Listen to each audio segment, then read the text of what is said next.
जय श्री राम जी। तो भाई चेक करें अपने पास है आईफोन 12 प्रो मैक्स और आईफोन 11 बैक ग्लास चेंज होने के लिए दोनों के अंदर बेस्ट क्वालिटी का बैक ग्लास लगा के देने हैं कस्टमर को। चेक कर सकते हैं क्वालिटी बैक ग्लास की।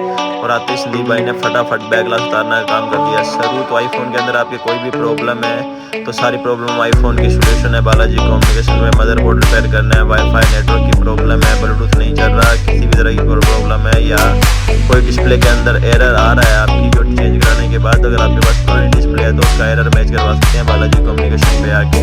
कैमरा में प्रॉब्लम है तो वो भी रिपेयर करवा सकते हैं या चेंज करवा सकते हैं। चेक करते हैं साफ सफाई से आपको काम मिलेगा और 100% ओरिजिनल फिटिंग के साथ आपको बैक ग्लास लग के मिल जाएगा। और फ्रंट ग्लास चेंज करवाना है तो वो